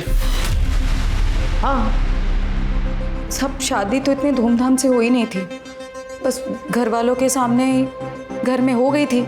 और उसके बाद फोटो भी खींचा था तो फोन से ही खींचा था, और इसके हाथ से फिर गलती से फोन पानी में गिर गया, चालू नहीं हो रहा था, फिर फोन फेंक दिया। बहुत प्रॉब्लम है आपके लाइफ में, तो आपके पास कुछ प्रूफ नहीं था इसलिए तुम लोगों ने उसका बर्थ सर्टिफिकेट डुप्लीकेट बनवाया। हालांकि उसके आधार कार्ड के ऊपर उसके घर का एड्रेस भंडारा का था। क्या आधार कार्ड? उसके पास आधार कार्ड भी था, लेकिन हम लोगों को तो खाली बर्थ सर्टिफिकेट मालूम है, और वो तो अनाथ है ये पता था। और बाप रे, अनाथ भी हो गई? कहाँ मिली आपको? वो ऑफिस आई थी मेरे।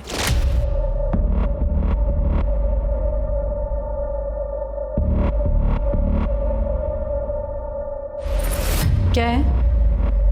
इधर आओ। दीदी मेरा नाम है माला, मैं अनाथ हूँ, मेरा कोई नहीं है। कोई काम मिल जाता तो। पढ़ी लिखी हो? ज़्यादा पढ़ी लिखी तो नहीं हूँ, पर झाड़ू पोछा कर सकती हूँ। ठीक है, आईडी में कुछ आधार कार्ड वगैरह कुछ है? फिर मैं देखती हूँ। आधार कार्ड तो नहीं है, पर हाँ जन्म प्रमाण पत्र है। ठीक है, मैं देख लेती हूँ, कुछ होता है तो मैं बताती हूँ।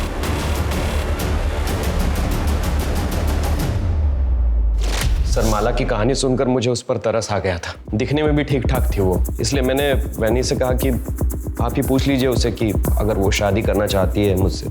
साहब उसने भी मना नहीं किया, हाँ बोल दिया, तो मैंने शादी करवा दी। सच बोल रही है? हाँ ये सच बोल रहे हैं? हाँ ऐसे ही हुआ था। चिरके ये शाम की डीएनए टेस्ट करवा, और रमाकांत का भी। मेरा क्यों?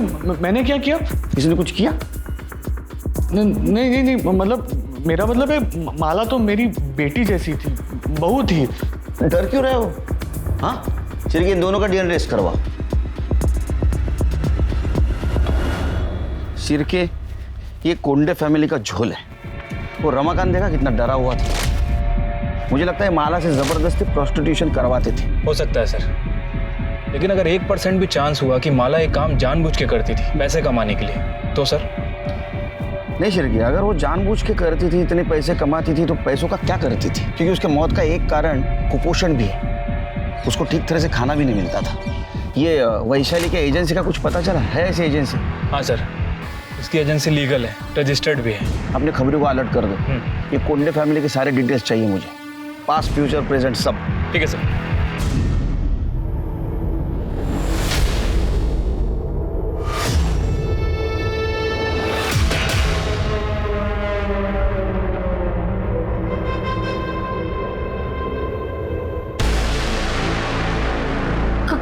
कौन हो तुम? प्लीज मुझे हाथ में लगा, प्लीज।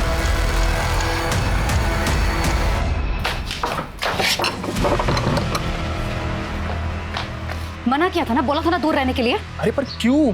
मेरी होने वाली बीवी हो यार। मुझे भी पता है कि होने वाली बीवी है तुम्हारी, हुई नहीं है।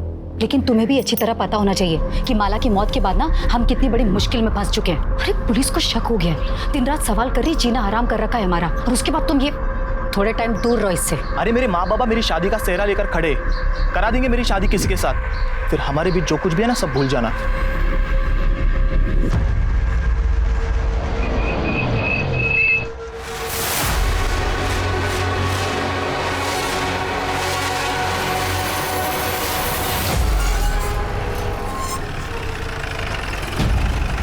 अच्छा सुनो, मैं राम बाबू के यहाँ पे आता हूँ, हैं? ठीक है? आप माला सुरवे के माता पिता सविता सुरवे और हीरानंद सुरवे हैं? नहीं, हम लोग राउत हैं। सुरवे तो वो थे जिनसे 4 महीने पहले हमने घर खरीदा था। तो वो लोग अब कहाँ हैं? पता नहीं। मैडम, सुरवे लोग तो ये गांव छोड़ के कब के चले गए? आप कौन?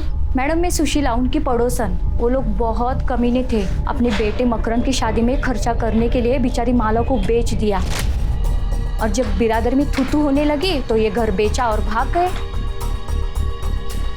इसे पहचानती हो? हाँ, यही तो है माला। इसे कैसे नहीं पहचानूंगी? बचपन से देखा है मैंने इसको। तो सुरवे फैमिली कहाँ पे है? उनके बारे में कुछ जानती हो? माँ बाप का तो पता नहीं, पर सुना है मकरंद विट्ठल नगर में अपने ससुराल में घर जवाई बन के बैठा है। सर, घर बेचकर जाने के बाद माला के माता पिता को किसी ने गांव में नहीं देखा। मकरंद का भी यही कहना है कि वो अपने आखिरी दिनों में हरिद्वार चले।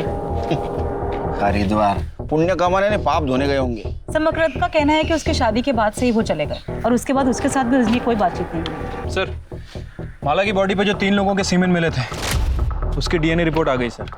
उनमें से एक का डीएनए श्याम के डीएनए से मैच करता है। और दूसरे 2 रमाकांत की डीएनए रिपोर्ट? सर, रमाकांत का डीएनए सीमेन से मैच नहीं कर रहा है। मतलब कोंडे फैमिली माला के बारे में जो बोल रही थी वो सच हो सकता है, या ये भी हो सकता है कि उसके साथ किसी ने जबरदस्ती की या रेप। सर, दिल्ली से एक लड़की की पूछताछ आई है। कुछ दिन पहले वो अपने बॉयफ्रेंड के साथ घर से भाग गई थी। वो लड़की नागपुर में दिखाई दी। उसका नाम है नमिता सिंह। ये फोटो और उसकी उम्र 17 साल। शिरके, इसका लुकआउट नोटिस जारी करो, हो सकता है इसके बारे में किसी के पास इंफॉर्मेशन हो। ठीक है सर। माला कोंडे उस माला सुरवे मर्डर केस सुलझने की बजाय उलझता ही जा रहा है। पुलिस ने माला का बैकग्राउंड तो चेक किया है, लेकिन कत्ल के मकसद को लेकर पुख्ता तौर पर कोई बयान देने से बच रही है। पोस्टमार्टम रिपोर्ट में एक्सेसिव सेक्स और टॉर्चर की बात कही गई है, रेप नहीं आया। तो क्या रेप इसलिए नहीं आया क्योंकि माला के अंदर रेप से स्ट्रगल करने की न तो ताकत बची थी और न ही जान? क्या वाकई माला देह व्यापार में शामिल थी और यही उसकी मौत की वजह बनी? अगर हाँ, तो फिर कातिल कौन है? उसका पति, ससुराल वाले, ये बाहर का कोई शख्स? माला के माँ बाप ने उसे किसके हाथों बेचा था? और क्या माला के कत्ल में उसके माँ बाप का हाथ भी शामिल हो सकता है?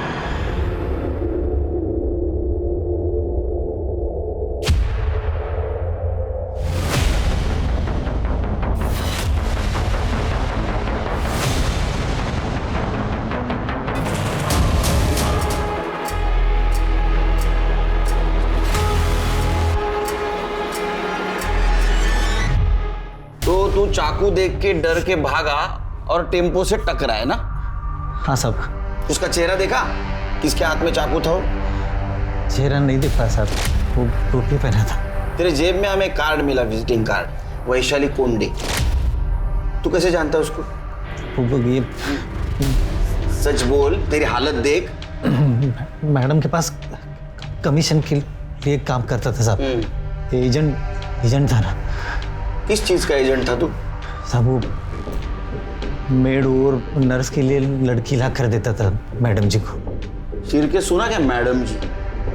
तो ये वैशाली मैडम जी है, और तू उसको नर्स और मेड के नाम पे जो लड़कियां ला के देता था नाबालिग, हाँ, वो दूसरे धंधे के लिए ना? नहीं साहब, मैं ऐसा कुछ नहीं करता साहब। सिर के ये सब निकालो, इसकी पट्टी विट्टी निकालो, दूसरा हाथ तोड़ो और लेके चलो उसको। अरे नहीं, बोलता हूँ साहब, बोलता हूँ।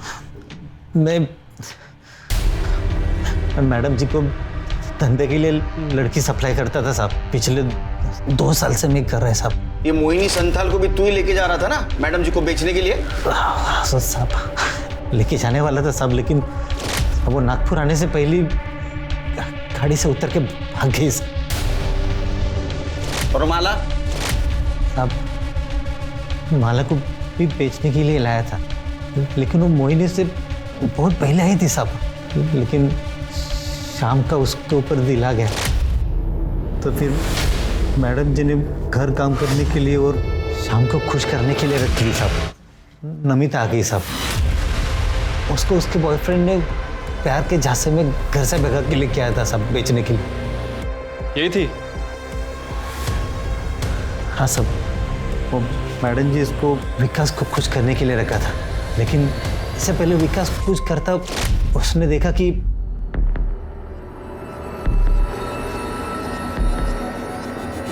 तू अंदर क्या कर रहा था? तेरी हिम्मत कैसे हुई मेरे होने वाली बीवी को हाथ लगाने की? होने वाली बीवी है ना, हुई तो नहीं है ना। चल। साले हर बार तेरी मन मर्जी नहीं चलेगी, समझा? दोबारा अगर तूने उसे हाथ लगाया ना तो लगाऊंगा। क्या करेगा बे तू? ये घर मेरा है और इस घर की हर चीज मेरी है, समझा? जो करना का। साले तुझे बहुत चर्बी आई हाँ, जान से मार दूंगा। चल। विकास, श्याम, छोड़ो, तुम लोग ये क्या कर रहे हो? अरे छोड़ दो दूसरे को। विकास छोड़ो। श्याम, विकास बस।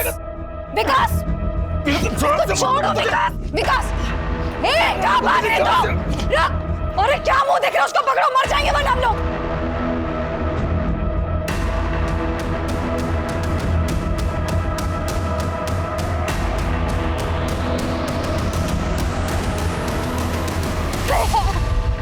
भैया प्लीज बचा लो भैया।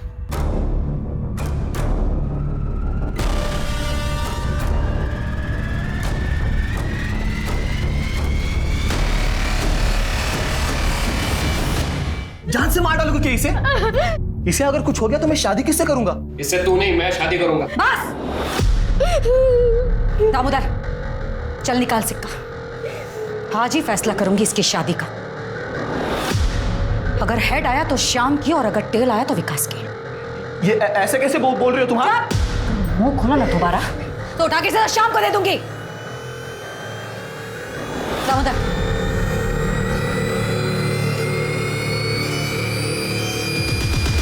मैं जीत गया। हेड आया तो मैं क्या करूं इसमें? मुझे क्यों देख रहे हो ऐसे? ठीक है ना, कोई बात नहीं, मैं हूं ना, दूसरी कोई लड़की मैं अरेंज कर। चुप कर। ये मेरी है और ये मेरी ही रहेगी। इस साले की मैं कभी नहीं होने दूंगा। चल। तुम लड़कियों को समझते क्या हो? हाँ? छिड़के जल्दी चलो, इससे पहले कि विकास नमिता को नुकसान पहुंचाए हम वहां पहुंचेंगे। सर।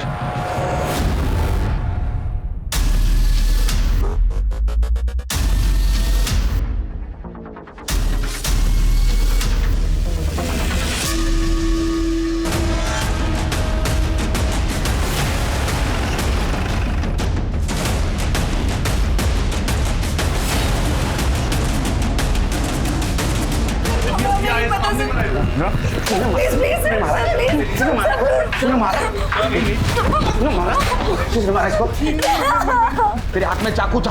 हाँ? इन सबके नौटंकी में ये शाम को मिली थी इसलिए तूने मारा है उसको? सर नहीं सर, मेरे हाथ में चाकू था सर। मैं मारने आया था सर इसको, लेकिन पहले से मरी पड़ी थी सर। मैं सच कह रहा हूँ सर। तूने मारा उसको? चले पहले तू मजा ले चुका था उसके साथ, तेरे को डर था ये वैशाली इसको विकास को दे देगी, इसलिए तूने मारा ना? नहीं सर, वही ऐसा नहीं कर सकती सर। सर ये श्याम सही कह रहे, लड़की है, कोई खिलौना थोड़ी। मैडम जी तेरा खेल खत्म हो गया, समझा? सर ये देखिए टूटा हुआ नाखून मिला है। चेक कर। हाँ चेक कर सुविधा। इसका मतलब तुम दोनों के अलावा इस रूम में तीसरी औरत थी। कौन थी? सच्ची कह रही हूँ, मुझे नहीं पता सर। हमने किसी औरत को नहीं देखा सर। छिड़के बॉडी को पोस्टमार्टम के लिए भेज दो और ये नाखून डीएनए एनालिसिस को भेज दो और इसके साथ मैच करवा के दे। इनको जेल में लेके जाओ और ऐसा मारो ना बिना हेड टेल किए, सब सच बोलेंगे। चलो लेके जाओ। मैंने मर्डर नहीं किया, सच कह रही हूँ मैं। लोगों के घर नर्स और मेड भेज कर उतने पैसे नहीं कमाती थी जिससे घर चले, और ऊपर से क्लाइंट और लड़कियों का पुलिस वेरिफिकेशन का झंझट अलग, और इसमें लड़कियों को बेचती थी तो लाखों रुपए मिलते थे। सर मेरी मजबूरी थी ये करना, क्योंकि मुझे मालूम था कि मेरा पति रमाकांत एक नंबर का निकम्मा है और घर मुझको ही चलाना। नौकरी चले जाने के बाद जो बची कुछ हिम्मत थी वो भी चली गई। विकास और उसके बारे में मुझे पहले से ही पता था, लेकिन मैं कुछ बोल नहीं सकता था। क्या बोलता सर मैं? और औरत अगर सामने से आएगी तो कौन छोड़ता है? पर सर वो मुझसे उम्र में बड़ी थी, इसलिए घर वालों और सोसाइटी को दिखाने के लिए अपनी उम्र की लड़की से शादी करना मेरी मजबूरी थी। इसलिए वैशाली नमिता को मेरे लिए ढूंढ लाई थी। लेकिन जब मैंने पहली बार नमिता को देखा तो मेरा उस पर दिल आ गया सर। लेकिन उस साले शाम ने सब गड़बड़ कर दी। सर विकास को पता था कि माला मेरी है, फिर वो उससे मजे ले रहा था। और जब मैंने नमिता को हाथ लगाया तो मारने मरने पर उतर आया। वो कह रहा था कि वो मेरी होने वाली बीवी है, शादी करूंगा मैं उससे। जैसे कि उसको पता ही नहीं था कि शादी का सिर्फ नाम है। बहुत शरीफ बनने की कोशिश करता रहे तू, हमको सब पता है। उन जानवरों में से तू भी एक था ना? नहीं सर, सच में मैंने कुछ नहीं किया। मैं कसम खाकर कह रहा हूँ, मैंने कुछ नहीं किया। वैशाली तो जिन लड़कियों को लेकर आती थी उन लड़कियों पर मुझे तरस आता था। शुरू में थोड़ा बुरा लगता था, लेकिन इतना पैसा कमाने लग गई कि हर लड़की देखकर मुझे वो खरीदने और बेचने का सामान ही नजर आती थी। नमिता को किसने बेचा? उसके बॉयफ्रेंड दीपक ने? मुझे नहीं मालूम किसने बेचा, लेकिन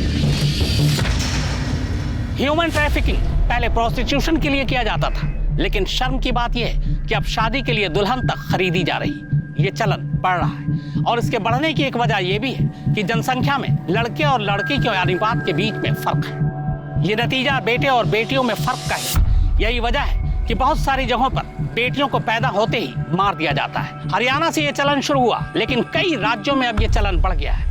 अगर ये चलन ऐसे ही चलता रहा तो न सिर्फ ये देश के लिए घातक होगा, बल्कि लड़के और लड़कियों के बीच जो फर्क है उसका फासला और भी बढ़ेगा। सर, माला की बॉडी पर बाकी जिन 2 आदमियों के सीमेंट मिले थे उनका डीएनए विकास और दामोदर से मैच करता है। वो तो होना ही था शेर की, क्योंकि दोनों ने कन्फेस भी कर लिया था ना, माला के साथ उन्होंने रेप किया है। सर हॉस्पिटल से फोन आया था, कल रात दामोदर की हॉस्पिटल में मौत हो गई। चिरकी, दामोदर का जिस जगह एक्सीडेंट हुआ वहाँ सीसीटीवी के देखो। ठीक है सर। सर एक और बात, नमिता की बॉडी के पास जो नाखून मिला है, डीएनए रिपोर्ट से पता चला है कि वो नाखून किसी औरत का नहीं बल्कि वो आदमी का है। हो सकता है सर, बहुत सारे आदमी लोग अपनी छोटी उंगली का नाखून बढ़ा के रखते हैं, उस पर नेल पेंट वगैरह लगाते हैं। इसका मतलब शिरके उस कमरे में श्याम और विकास के अलावा तीसरा आदमी भी था जिसने नमिता का मर्डर किया। शिरके एक काम करो, एक कोंडे हाउस के आसपास जितने भी मोबाइल टावर्स हैं वहां से पता करो कि उस एरिया में उस वक्त कितने मोबाइल एक्टिव थे, और ये दामोदर का जिस बार के बाहर एक्सीडेंट हुआ वहां का भी मोबाइल डाटा रिकवर करवाओ। सर, हमने कोंडे हाउस दोबारा सर्च किया। जिस कमरे में नमिता की लाश मिली थी उस कमरे के बाहर एक ब्रेसलेट मिला।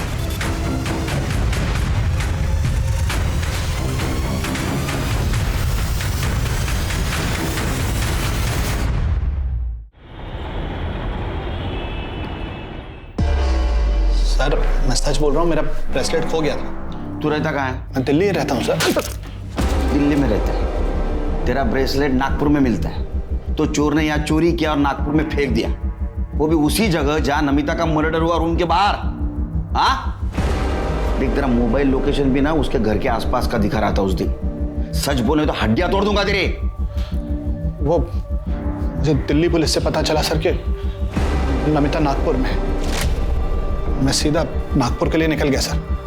वहाँ मेरा एक दोस्त रहता है, उसको भी मैंने बोला कि नमिता नागपुर में है, वो चेक करे। अपने 12 तारीख की शाम को मेरे उस दोस्त को नमिता दिखाई दी तो उसने मुझे इन्फॉर्म किया। मैं छुपते छुपाते जब वहाँ पहुँचा सर तो मैंने देखा कि दरवाजे से टकराकर मेरा ब्रेसलेट वहाँ गिर गया था। बाद में पुलिस की गाड़ी आई तो मुझे वहाँ से भागना पड़ा सर। मैं डर गया था, मुझे लगा अगर पुलिस मुझे नमिता के पास देखेगी तो मुझ पर ही शक करेगी। शक नहीं, हमें यकीन है, सिर्फ साबित करना बाकी है। जब मर्डर हुआ वहां एक नाखून मिला, तू भाग रहा था ना, उसी वक्त तेरा नाखून टूट के वहां गिरा था। चिरके, इसको नागपुर ले चलो। मर्डर स्पॉट पे जो नाखून मिला था ना, उसे इसका डीएनए मैच करवा। अगर वो मैच हो गया ना बेटा तो तेरी तो विकेट गई। हाँ? महेंद्र सलाखों के पीछे था, जबकि दीपक को उसी के दोस्तों ने मरने के लिए रेलवे ट्रैक पर छोड़ दिया था। हालांकि पुलिस को अब तक उसकी लाश नहीं मिली थी।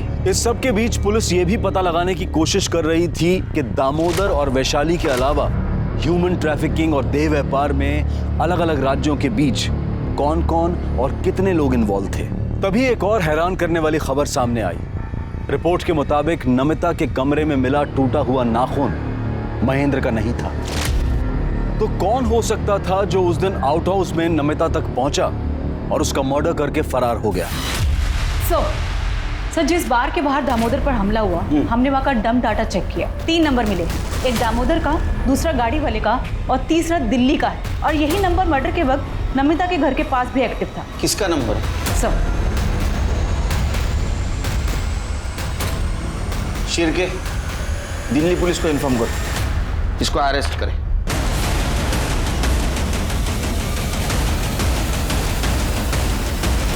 नमिता को बेच के तेरा मन नहीं भरा तो उसको मारने पहुंचा और मार भी दिया। नहीं साहब, ये जो उंगली का नाखून टूटा है ना, ये मर्डर स्पॉट पे मिला है हमको, समझा?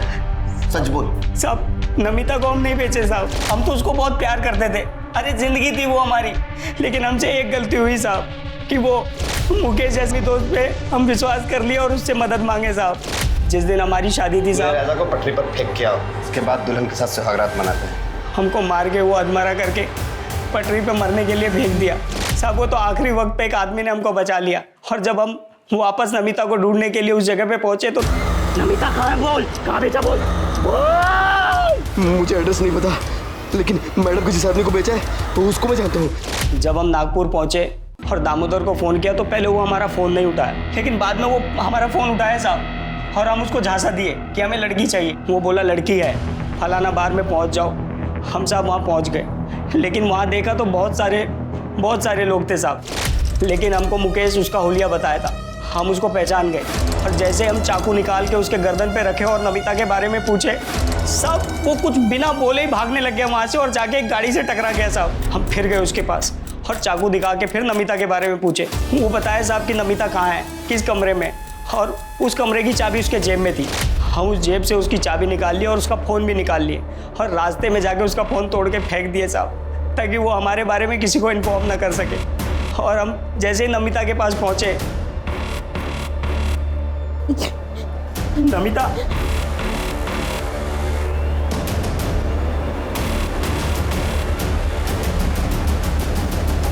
तुम क्या लेने आए हो अब यहाँ?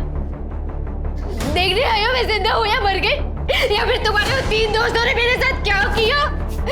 मेरे पापा ठीक कहते थे, तुम एक नंबर के घटिया आदमी हो। तुम मुझे क्या, तुम अपनी माँ बहन किसी को भी बेच सकते हो, पता है तुम्हें? नहीं बेचा मैंने तुम्हें यार, नहीं बेचा है। तुमने सिर्फ मुझे नहीं, मेरे जैसे पता नहीं कितनी मासूम लड़कियों को बेचा होगा। तुम्हें और तुम्हारे उन 4 दोस्तों को मैं छोड़ूंगी नहीं, मैं मार दूंगी तुम्हें। और कब पता नहीं गुस्से में हम उसको चाकू मार दिए साहब। हम तो नमिता को ढूंढ के उसको बचाने के लिए गए थे, लेकिन साहब इन्हीं हाथों से हमने उसको मार डाला साहब, इन्हीं हाथों से मार डाला। चल अब नागपुर जेल में संतरा खिलाता हूँ तेरे को। साहब, सभ्यता की शुरुआत से लेकर आज तक प्रोस्टिट्यूशन और ह्यूमन ट्रैफिकिंग चलती आ रही। इसका मतलब यह हुआ कि बेशक हमने चाहे जितनी भी तरक्की कर ली हो, लेकिन औरतों के बारे में हमारी सोच नहीं बदली। औरतों की इस दशा के लिए न सिर्फ उसे खरीदने और बेचने वाले, बल्कि घर वाले, पति, बाप, बेटा, भाई और समाज के ठेकेदार सभी जिम्मेदार हैं। जब तक औरतों को मर्द खरीदते रहेंगे, उसे बेचने वाले पैदा होते रहेंगे। अब मैं अनूप सोनी आपसे विदा लेता हूं। फिर मुलाकात होगी क्राइम पेट्रोल सतर्क में एक और नए केस के साथ और उस पर हमारे एक्सपर्ट के विश्लेषण के साथ। तब तक अपना और अपने परिवार का ख्याल रखें, सतर्क रहें, सुरक्षित रहें और देखते रहें क्राइम पेट्रोल सतर्क। जय हिंद। क्राइम पेट्रोल के और भी दिलचस्प कहानी देखने के लिए हमारे चैनल को सब्सक्राइब करें और बेल आइकॉन दबाना न भूलें।